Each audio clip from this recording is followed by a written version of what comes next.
Kalau belajar ilmu tentang ketuhanan sederhana, mendekat saja sama seorang guru. Setelah itu dengarkan apa yang dinasihatkan, jalankan. Jangan banyak pertanyaan, diterimanya harus dengan hati, karena jalan menuju Tuhan cuma satu, hati. Nah kalau kita ngaji pakai pikiran, itu yang sering membuat kita sering sulit untuk mendapatkan pelajaran. Karena apa? Ya masih penuh di pikiran. Apa yang akan terjadi pada kita saat kita bisa menemukan Allah? Satu, Allah tidak akan membiarkan kita dalam kedamaian.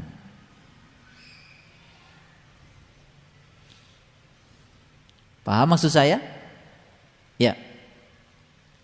Begitu kita sudah mulai menemukan jalan menuju Allah, satu yang saya ingin pesankan, Allah tidak akan membiarkan kita dalam keadaan damai.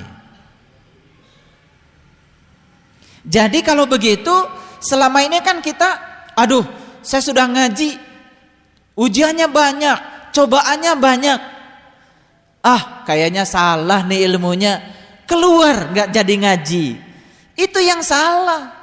Karena dia diiming-imingi oleh orang-orang yang mengatakan, ayo ngaji sama saya, pasti kau akan damai. Kalau ada orang yang menawarkan spiritual berbanding lurus dengan kedamaian, pasti dia belum mengalami spiritual. Semua nabi, semua rasul tidak akan pernah ada jeda untuk damai. Nabi Muhammad sejak lahir sampai meninggal tidak pernah damai. Karena apa? Karena hidup ini akan mewariskan pengalaman. Pengalaman akan mewariskan apa? Mewariskan pertumbuhan. Ketika tumbuh, berarti kita tidak akan pernah damai. Ketika kita ada di zona nyaman, Allah akan menarik kita ke zona yang tidak nyaman. Untuk selanjutnya dikirim lagi ke zona nyaman yang berbeda. Ulangi, begitu sekarang nyaman, Allah akan tarik kita ke zona yang tidak nyaman. Pada saat ditarik ke zona yang tidak nyaman, kan kita pasti akan berteriak, tolong Tuhan. Betul? Setelah itu masuk ke zona nyaman yang baru, yang tingkatannya berbeda. Jadi kalau gitu, ada kedamaian di situ? Sebetulnya tidak ada. Yang ada adalah pertumbuhan. Yang kedua, Allah tidak akan membiarkan kita melangkah menuju kehidupan yang normal. Tidak seperti kebanyakan orang. Ada istilah kan, sudah jatuh di timba tangga, itulah belajar spiritual. Dan ternyata semua pengalaman itulah yang mengantarkan kita tumbuh. Pertimbangan yang baik hanya lahir dari pengalaman yang buruk. 2. Yang ketiga, ketika kita berusaha menjauh dari semua yang tadi, menjauh dari suasana yang tidak damai, menjauh dari kehidupan yang tidak normal tadi, apa yang terjadi? Tuhan akan menarik kita. Dengan apa beliau menarik? Dengan cinta, dengan luka, dengan rasa sakit, bisa jadi dengan kegembiraan, bisa jadi dengan pemahaman, bisa jadi dengan konflik. Dan saya ingin kasih tahu, kedamaian artinya apa? Kedamaian bukan berarti hidup tanpa konflik. Tapi kedamaian adalah kemampuan mengatasi konflik dengan cara yang damai. Ulangi lagi, kedamaian bukan berarti hidup tanpa konflik. Tapi kedamaian adalah kemampuan mengatasi konflik dengan cara yang damai. Rasakan semua kata-kata saya. Rasakan semua kata-kata ini berasa. Tarik ke dalam kehidupan kita. Subhanallah. Kita sudah ditarik oleh kehidupan dengan cinta. Kita sudah ditarik oleh kehidupan dengan luka. Mungkin juga dengan rasa sakit. Ada teman yang sakit, tapi sakit memberikan pencerahan. Ada teman yang terluka, luka memberikan kesembuhan dan kemudian terjadi pencerahan. Ada teman yang kemudian merasa gembira. Kegembiraan juga media. Cara Tuhan menarik kita. Bisa juga kita ditarik dengan konflik, bisa juga ditarik dengan pemahaman. Di sini tidak ada ya pengelompokan. Tuhan tidak menarik kita dengan kegembiraan, kedamaian, kesejahteraan, tidak. Tuhan menarik kita dengan media yang sangat beragam. Jadi percayalah sama saya, apapun yang sedang kalian alami dalam kehidupan kalian sekarang, termasuk yang sedang saya rasakan dalam kehidupan saya sekarang, percayalah, itu adalah Tuhan sedang menarik kita supaya kita menuju kepada pertumbuhan, supaya kita menuju kepada pencerahan. Paham? Oke. Saya sudah janji, ini adalah tafsir Quran surat Al-Mudaththir dalam dimensi yang lebih praktis. Bagaimana kita membersihkan? Kan tidak ada petunjuknya. Bagaimana kita bangkit dan menyadarkan diri? Kan tidak ada petunjuknya. Sekarang saya ubah dalam bahasa yang sederhana. Sampai sini bisa dipahami. Mulai lega sekarang? Mulai lega. Karena semua peristiwa yang sedang kita hadapi, apapun itu adalah karena hidup sedang mengizinkan kita untuk tumbuh. Masih ingat cerita saya dulu tentang monyet yang mengambil pisang? Masih ingat? Sebetulnya itu inspirasinya dari Thailand. Cara pawang monyet di Thailand untuk menangkap monyet itu pakai kendi. Pakai kendi yang besar. Dan kendi itu pas setangan monyet. Dalam kendi itu disediakan itu kacang. Dan pawangnya itu tidak sedang berusaha untuk menangkap monyet. Dia ngobrol kemana. Jadi monyet juga tidak merasa kalau dirinya sedang terancam. Makanya dia baru mulai memasukkan tangannya ke dalam kendi. Lalu sesampai di kendi, dia mengambil kacang. Akibatnya setelah kacangnya digenggam, tangannya gak bisa ditarik keluar. Nyangkut. Karena apa? Mulai terikat dengan yang dia pegang. Itu sebetulnya kehidupan kita. Di dunia ini banyak kendi-kendi yang kita masuki. Setelah itu kita ikat. Gak bisa keluar dari kendi. Gak bisa pulang ke akhirat. Terlalu berat. Bawa kendinya aja udah berat. Ayo. Kendi kita bisa anak kita. Kendi kita bisa keluarga kita. Kendi kita bisa deposito kita loh. Sampai kita kikir dan pelit. Kendi kita bisa mobil kita. Kendi kita bisa sawah kita. Kendi kita bisa sahabat arisan kita. Saya tidak cerita kendi yang di Thailand. Susah bawanya ke sini. Karena kalian semua punya kendi sendiri-sendiri. Sekarang saya tanya, apa yang sedang ada di genggaman tanganmu? Banyak? Dan kau tidak mau melepaskannya. Sulit keluar.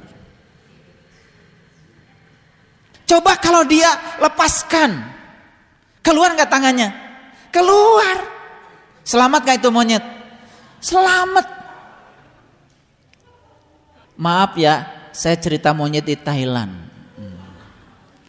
Saya nggak cerita ibu bapak, saya nggak berani.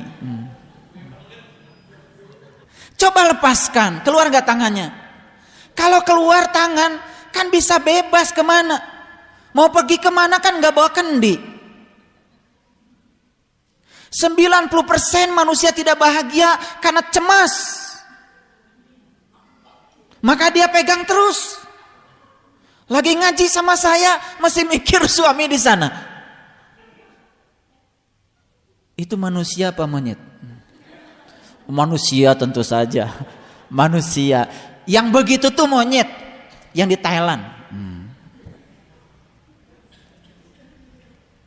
Sekarang saya mau kasih tahu, praktis gak ilmu ini?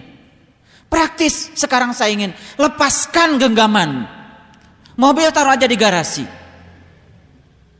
Rumah gak usah dibawa. Jangan taruh di hati. Kalian akan bebas pergi kemanapun tanpa membawa kendi. Saya ingin tanya, itu monyet jadi gak ditangkap sama pawang? Ya itu cara menangkapnya sederhana. Tidak disakiti. Karena apa? pada akhirnya dia ditangkap oleh dirinya sendiri. Kita datang ke dunia dengan tangan kosong, malah kita memegang begitu banyak yang ditawarkan dunia ini. Begitu kita disuruh pulang ke sana, kendinya nahan. Sulit mati. Ini. Makanya mungkin kita akan dikasih media cinta, dikasih media luka, dikasih media rasa sakit, dikasih media kegembiraan, pemahaman, mungkin juga dikasih konflik. Tugas kita cuma satu kok. Apa yang diberikan semesta pada diri kita, terima, rasakan, setelah itu lepaskan.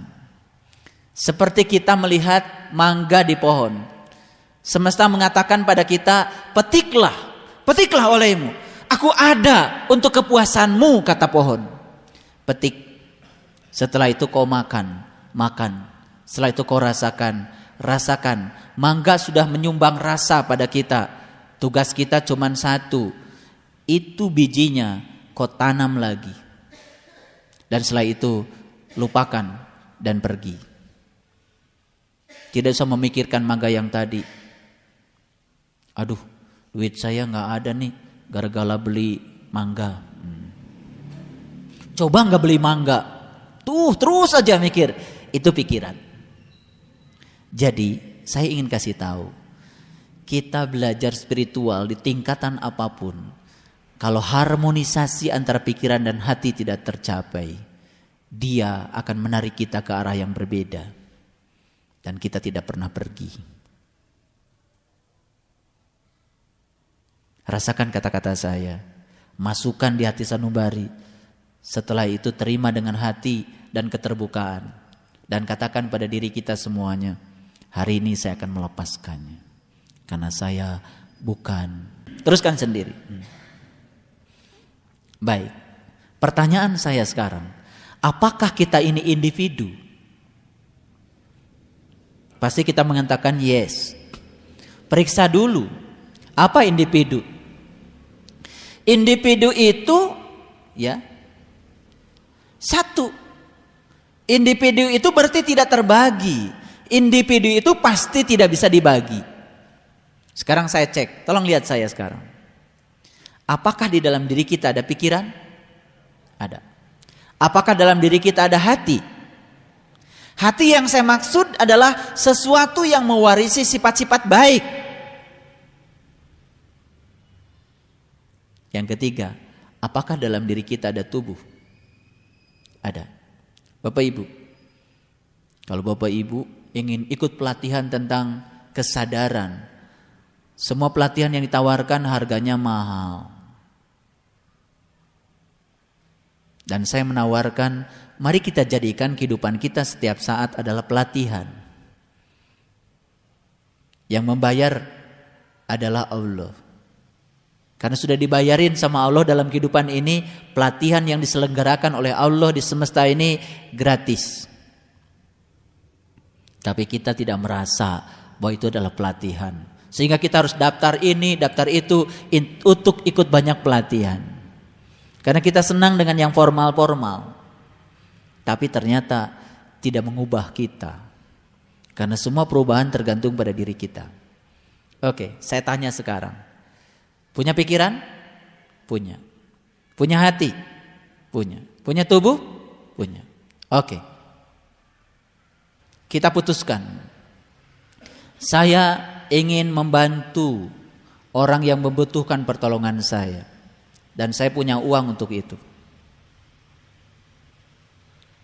Keputusan itu ditunda sebentar. Ada nggak yang ngerecokin diri kita dari dalam? Ada. Keputusan yang tadi sebutnya datangnya dari hati. Saya ingin memberi. Bahkan tidak melihat jumlah. Bahkan tidak melihat uang itu dari mana. Dengan cara apa kita mendapatkannya? Pikiran yang suka analitik. Aduh, uang itu kan saya sampai gak tidur. Uang itu kita dapat, saya sampai... Itu pikiran.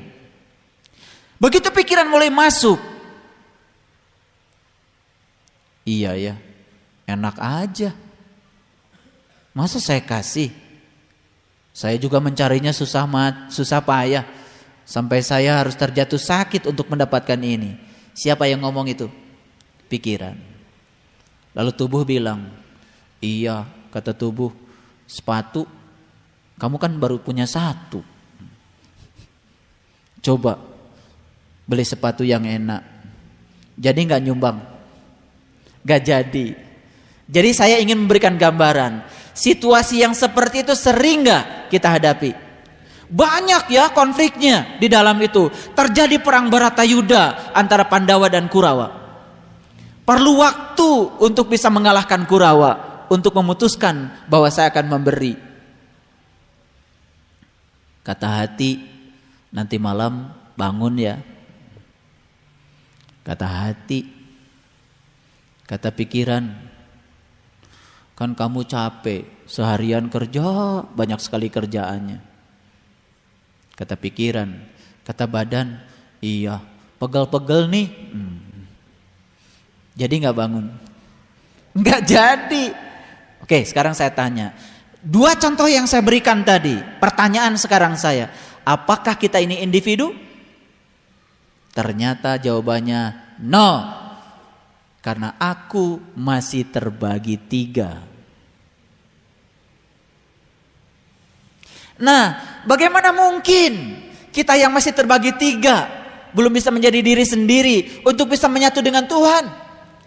Kata Tuhan, aku nanti menyatu dengan mana? Bingung Tuhan. Waktu DPR masih terbagi 2, presiden saja bingung. Saya harus menghadiri rapat yang mana? Tuhan mau menghadiri rapat yang mana? Diri kitanya masih terbagi 3. Ada 3 koalisi dalam diri kita. Koalisi pikiran, koalisi hati, dan koalisi tubuh. Masing-masing punya kekuatan yang sama. Bahkan koalisi pikiran dan koalisi tubuh bikin koalisi baru. Namanya koalisi apa? Ya, koalisi barulah. Akibatnya dia bisa mengalahkan koalisi hati. Karena si pikiran dengan tubuh itu suka bersekongkol untuk mengalahkan hati. Oke. Sudah semakin tahu penyakit kita sekarang? Terperinci sekarang ya. Kemarin-kemarin kan tidak jelas mana yang harus diperangi. Sekarang semakin jelas. Oh, itu sebetulnya. Pelurunya udah banyak yang kita lontarkan. Istighfarnya sudah banyak, tapi tidak tepat sasaran. Akibatnya istighfar itu cuman seperti peluru kendali yang diarahkan ke tempat yang tidak jelas. Musuhnya malah justru semakin berkembang. Oke? Baik. Bagaimana cara menemukan Tuhan? Kan tadi masalah kita apa? Allah. Betul? Solusinya ada pada Allah. Berarti tugas kita ya menemukan Allah. Toh yang 5 tadi noda itu selesai. Oke. Satu-satu cara menuju Allah adalah mensinkronkan pikiran, hati, dan tubuh. Ilmu yang sudah Bapak Ibu dapat, sekali lagi, ilmu yang sudah Bapak Ibu dapat, ilmu yang agung yang diberikan Allah. Hanya ilmu itu yang bisa membuat sinkron antara pikiran, hati, dan tubuh. Tetapi kenapa hari ini kita belum sinkron? Karena kita belum sungguh-sungguh menjalankan ilmunya. Makanya tugasnya cuma satu, menemukan seseorang yang bisa membantu kita merealisasikan Tuhan. Oke? Harus ada suatu pelatihan yang bersifat komprehensif, integral, yang dapat menjadikan diri kita menjadi individu, satu titik fokus. Jadi selama diri kita belum jadi individu, kita tidak akan pernah menemukan Tuhan. Baik, ilmunya sudah didapat, caranya sudah didapat, tapi kita harus berupaya untuk menjadi apa tadi? Individu. Kalau kita masih terbagi, belum menjadi satu, karena belum sinkron. Bahkan dominasi hati harus lebih kuat dari pikiran dan tubuh.